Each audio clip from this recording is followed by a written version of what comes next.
Good morning dear students. हम बात कर रहे थे राजस्थान काश्तकारी अधिनियम 1955 की। इसमें हमने परिभाषाएं पढ़ी, खुद काश्त पढ़ा।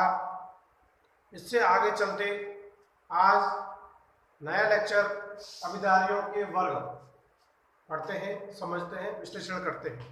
ध्यान से सुने, समझें। राजस्थान काश्तकारी अधिनियम के जो अध्याय 3 है उसमें अभिधारियों के वर्गों को बताया गया है। अभिधारियों के वर्ग जो है 4 प्रकार के हैं। देखें, 4 प्रकार के अभिधारियों के वर्ग। नंबर 1 खातेदार अभिधारी, दूसरा मालिक, तीसरा खुद काश्त के अभिधारी, चौथा गैर खातेदार। अगर हम मोटे तौर पर इनकी बात करते हैं, जनरली बात करते हैं, तो ये 2 प्रकार के खातेदार अभिधारी निकल के आते हैं। नंबर 1 खातेदार अभिधारी, दूसरा गैर खातेदार अभिधारी। समझने की कोशिश करें कि अभिधारियों के जो 4 वर्ग हैं, खातेदार, मालिक, खुद काश्त के अभिधारी, गैर खातेदार। लेकिन जब हम जनरली मोटे तौर पर देखते हैं ऊपर से, तो 2 तरह के निकलते हैं, खातेदार, गैर खातेदार। ओके। इसके बाद हम जो धारा 15 है, इसमें खातेदार अभिधारी को बहुत विस्तृत रूप में समझाया गया है, जिसको आप सुनने की कोशिश करेंगे, समझने की कोशिश करेंगे।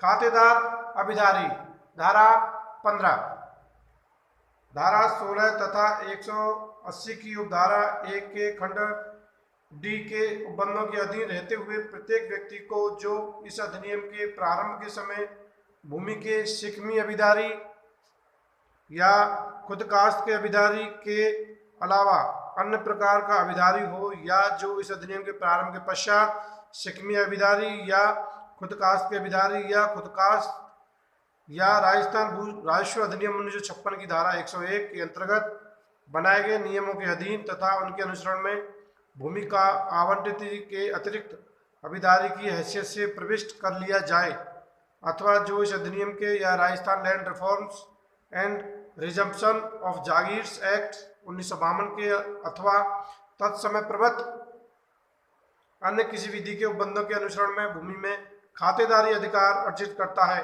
खातेदार अभिधारी होगा। जैसा कि आप बोर्ड पे देख रहे हैं धारा 15 में, और इस अधिनियम के उपबंधों के अधीन रहते हुए इस अधिनियम द्वारा खातेदार अभिधारी को प्रदत्त समस्त अधिकारों का हकदार होगा तथा अधिरोपित समस्त दायित्वों के अधीन रहेगा। इसका अपवाद देखें, परंतु कोई अभिधारी खातेदार अधिकार इस धारा के अंतर्गत, धारा 15 के अंतर्गत ऐसे किसी अभिधारी को अर्जित नहीं होंगे जिसे गंग, केनाल, भाखड़ा, चंबल, जवाई प्रोजेक्ट क्षेत्र या इस संबंध में राज्य सरकार द्वारा अधिसूचित किसी अन्य क्षेत्र में अस्थायी तौर पर भूमि पट्टे पर दी जाए या दे दी गई हो।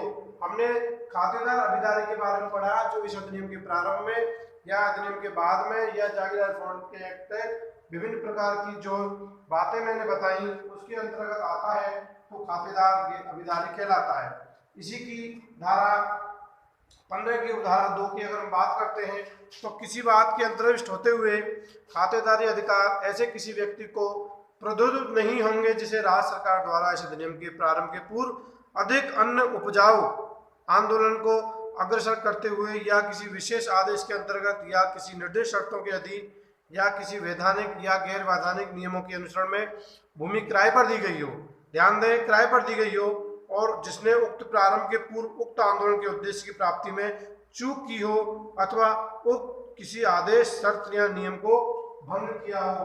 ध्यान से देखें 15(2) को कि तंत्रगत खातेदार अधिकार ऐसे व्यक्ति को प्रादुर्भूत नहीं होंगे।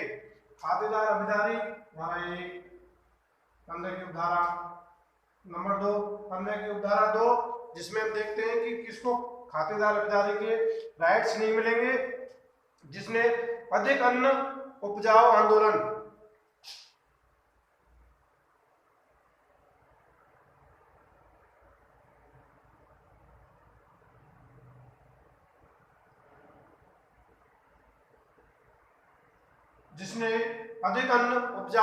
में भाग लिया हो और किसी विशेष आदेश के अंतर्गत किसी निर्दिष्ट शर्तों के अधीन वैधानिक गैर वैधानिक नियमों के अनुसार में भूमि किराए पर दी गई हो।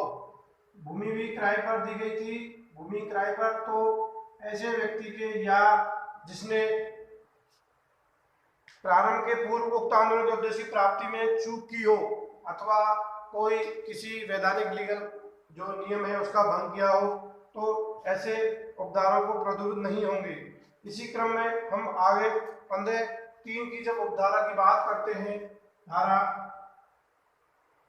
15 की